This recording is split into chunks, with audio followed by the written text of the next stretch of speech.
Hello again, everyone. This is Joe Henches with Beyond the Chart. In this technical analysis of the stock market video, we're going to quickly take a look at the S&P 500, one of my key indicators, the McClellan Oscillator, three key ETFs, the semiconductors, home builders, and financials, and then a quick check of the US dollar index. So stay tuned.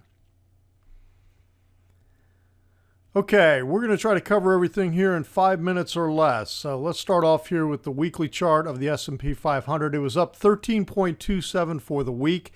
A lot more compressed than the prior week, but the trend continues to stay higher. It rides above that 10-week moving average, and it doesn't look like it's breaking down, at least when you look at price. When you look at some of the indicators like DI plus versus DI minus in here, DI plus is flatlining. So, ever since, let me take a quick look at when did that start. So we're talking about back in April. The entire move that has gradually pushed higher since April hasn't been confirmed by DI+.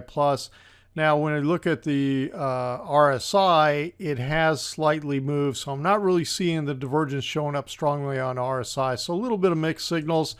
And on the bottom line, it continues to slightly push to the upside. On the daily chart, here's the picture. My preferred wave count is I've got that we are in the fifth minor wave of the fifth intermediate wave up since March 2009. So here's the final wave count: 1, 2, 3, 4, and then we're in this fifth wave, and that we're looking at 5 minute waves up in here, and I think we're in the fifth minute wave. So unless this morphs into something else, which is always possible, this is my preferred wave count at this moment. The McClellan Oscillator is only slightly overbought. It is at 55.3. It's come off of this reading up here on July 19th, which was equal to the high of late March and mid-April. And notice that it has not become either oversold, severely oversold, or severely overbought since early March. So we've been talking 1, 2, 3, 4, 4.5 months.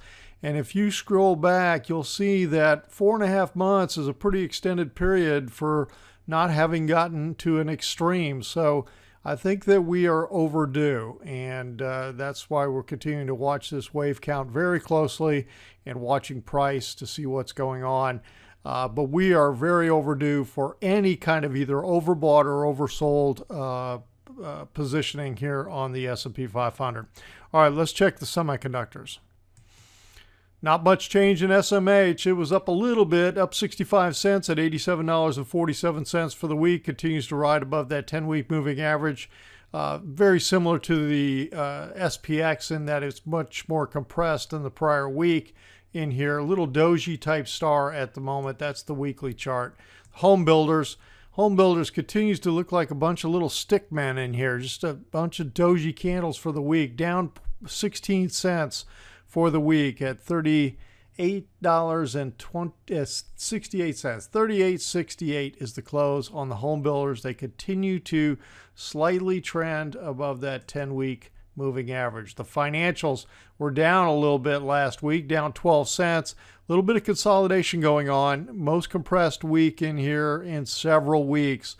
And as I always say, compression follows expansion and expansion follows compression. So we just continues to cycles back and forth. Right now it's compressing here in the market.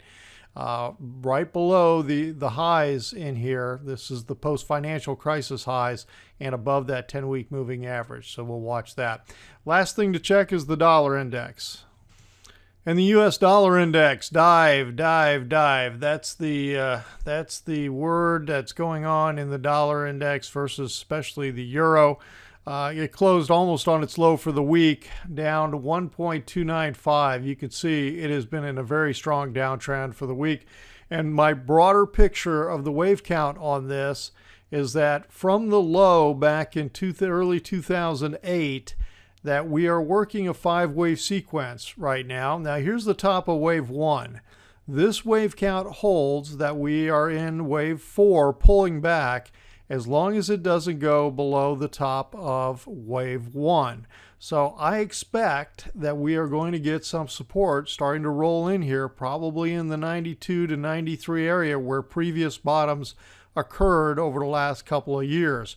We're getting very, very close to that area right now, so we'll have to watch and see. If we convert back to a daily chart, that's the same picture, and the divergences really haven't showed up. They started to, but we're really not getting any kind of, slightly here on DI minus, but not on the RSI at any means. All right, that's it for this week. If you felt like the video was helpful, hit the thumbs up. If you're not watching this on my website, head on over to the website. And if you are looking to become a better trader, get my #1 surefire trading checklist. Click the little link on the screen and it'll take you over there.